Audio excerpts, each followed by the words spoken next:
Bonsoir et merci d'être au rendez-vous pour passer en revue les principales informations de ce jour.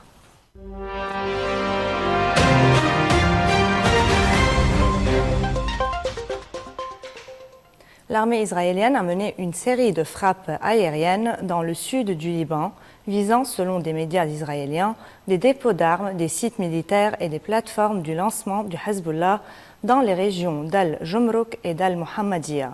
La chaîne publique israélienne a présenté ces raids comme la première opération majeure depuis l'assassinat du chef militaire du mouvement chiite, Haytham Ali Tabatabai. Parallèlement, des tirs mitrailleuses ont été effectués depuis la frontière en direction de terres agricoles dans la zone de Wazani, mais sans faire de victimes. Selon la radio de l'armée, le Premier ministre israélien Benjamin Netanyahu tient une réunion avec plusieurs ministres et hauts responsables pour discuter de la situation au Liban. Le gouvernement s'est réuni en session ordinaire au Sérail. À l'ordre du jour figurent plusieurs projets de loi, notamment des propositions de révision du code pénal et l'abolition de la peine de mort. À l'issue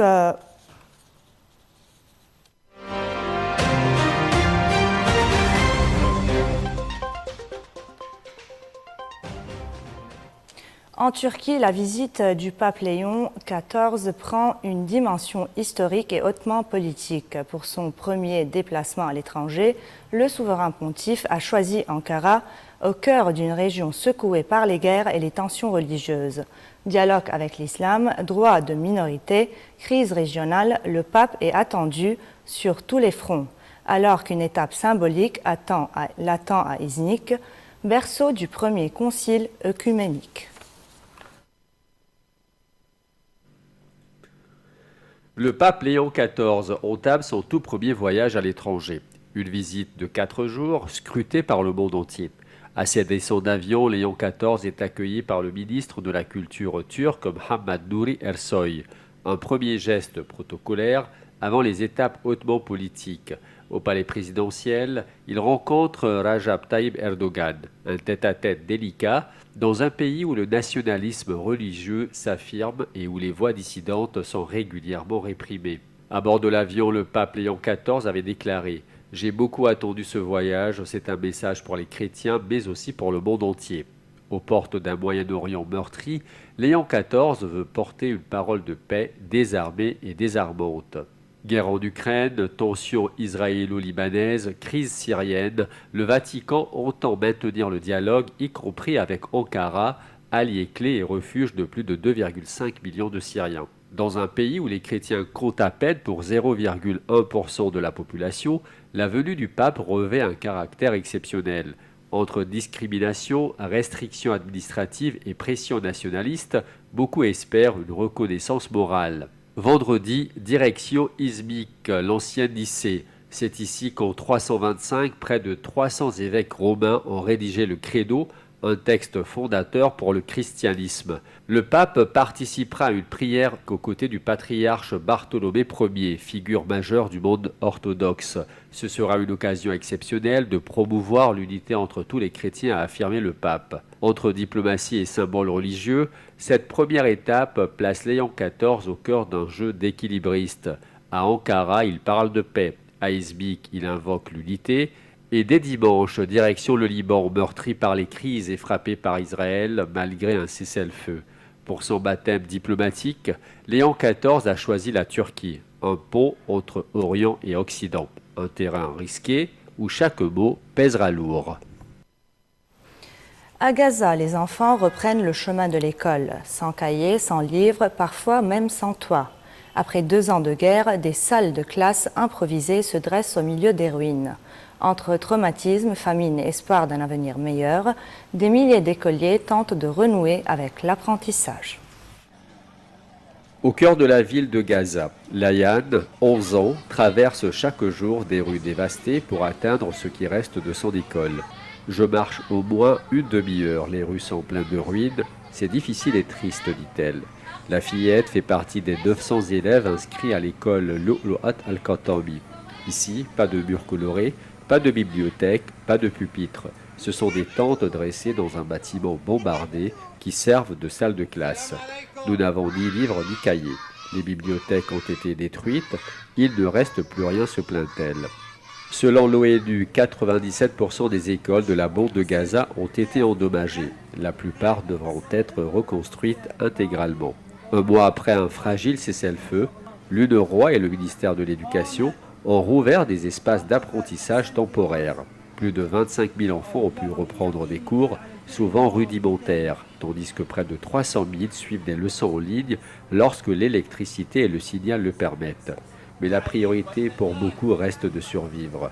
Le matin, les élèves ramassent du bois, recherchent de l'eau, attendent le pain. Saïd, 16 ans, a été déplacé 10 fois. Sa famille n'a plus de maison. Chaque matin, je vais chercher de l'eau et je fais la queue pour le pain, dit-il. Pour combattre la détresse psychologique, les professeurs innovent. Des cours de mathématiques par la danse, des poèmes joués comme de petites scènes de théâtre.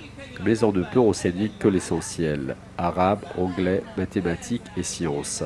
Un instituteur explique, notre objectif est simple, permettre aux enfants de revenir à l'éducation, même avec seulement 4 matières.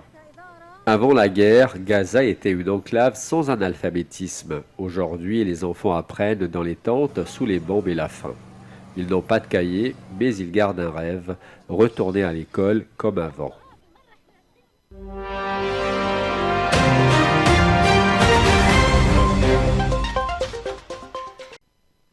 Voici un moment chargé d'émotions. La France dit adieu à Huan Huan et Huan Zi, son unique couple de pandas géants, arrivés ici après une longue route depuis le zoo de Beauval.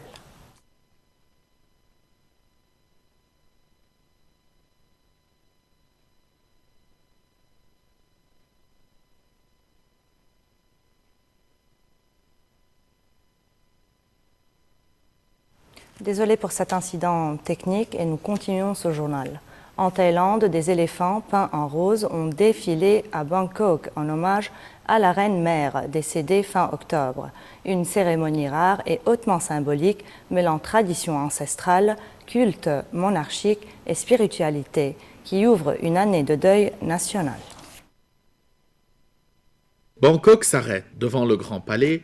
11 éléphants peints en rose s'inclinent lentement. Un geste de révérence unique réservé aux êtres considérés comme sacrés. Aujourd'hui, c'est à la reine-mère Sirikit que la Thaïlande rend hommage. Décédée à 93 ans, la mère du roi Maha aura régné aux côtés du monarque dont le règne fut le plus long de l'histoire du pays. Son corps restera exposé pendant 1 an selon le rite royal, avant la cérémonie de crémation. Letongrian Mipan raconte « Sa Majesté m'a donné des conseils sur l'élevage. Nous lui montrions souvent les bébés éléphants. C'est lui, éleveur et gardien d'un patrimoine vivant, qui a organisé cet hommage. Depuis 30 ans, plus de 100 éléphants royaux ont été élevés sous sa supervision. Peints en rose, ils imitent les éléphants albinos, considérés comme annonciateurs de prospérité et d'harmonie. Depuis la mort de Sirikit, les fonctionnaires sont tenus d'observer 12 mois de deuil. Les citoyens, eux, sont encouragés à porter du noir ou blanc pendant 90 jours. Un participant aux cérémonies déclare « Cette cérémonie est magnifique. C'est l'hommage qu'elle mérite. Dans un pays où la monarchie reste sacrée, le cortège d'éléphants symbolise bien plus qu'un adieu. C'est un appel d'unité nationale, du rapport spirituel à la nature et du lien intime entre la royauté thaïlandaise et ses animaux vénérés depuis des siècles. Une procession silencieuse, majestueuse, pour accompagner la reine-mère Sirikit dans son ultime voyage et pour rappeler, à travers ces animaux mythiques, la puissance intacte de la tradition royale thaïlandaise. En Ukraine, la culture devient un front de résistance. À Kharkiv, à quelques kilomètres de la ligne de front, un professeur de philosophie s'est fait éditeur et musicien pour préserver l'âme du pays. Manuscrits oubliés, musique traditionnelle, langue ukrainienne, Alexandre Savtchouk mène ce qu'il appelle une résistance culturelle face à Moscou pour que la guerre ne réduise pas son peuple au silence.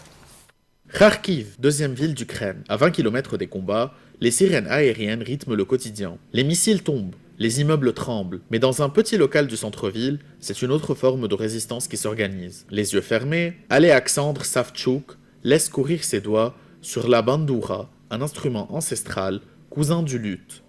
Une musique qui flotte comme un souffle ancien, une mémoire intacte malgré la guerre. Il déclare « La Russie essaie de nous effacer depuis des siècles. Alors moi, j'essaie de remettre en lumière ce qu'elle a voulu faire disparaître. » Philosophe de formation, il est devenu éditeur il y a 15 ans. Il publie des auteurs ukrainiens censurés par l'Union soviétique. Sa petite maison d'édition a sorti des livres sur la poésie, la musique, la spiritualité, tout ce qui forge une identité. Depuis l'invasion russe de 2022, les ventes explosent. Un alphabet ukrainien illustré se vend par centaines. Un autre ouvrage raconte l'histoire des oubliés des Kobzars, ces troubadours aveugles du XVIIe siècle, persécutés puis éliminés par le pouvoir soviétique. Ce n'est pas seulement du folklore, c'est une réponse à la question « Qui nous sommes ?» dit-il. Sa résistance n'est pas seulement éditoriale. En mars, Alexandre ouvre une librairie qu'il baptise Book Shelter, ou l'abri des livres, un clin d'œil aux abris anti-aériens où les habitants se réfugient au quotidien. Dans ce lieu, on feuillette, on discute, on chante. Les adolescents viennent découvrir une culture que leurs parents, marqués par la russophonie, ne leur avaient jamais transmise. Dans cette librairie, on joue aussi les notes d'un poème de Skovoroda, philosophe du XVIIIe siècle. Son musée, à 40 km de Kharkiv, a été pulvérisé par un missile russe. Pour beaucoup, un symbole. L'armée bombarde les villes, mais vise aussi l'héritage. Alexandre estime que depuis le XVIIe siècle, Moscou écrase militairement l'Ukraine et s'approprie sa culture. Dans une Ukraine déchirée, Alexandre résiste sans armes. Et pour ceux qui le croisent, il est parfois un soldat sans uniforme. Dans la librairie, les arpèges reprennent, la guerre continue, mais la culture aussi.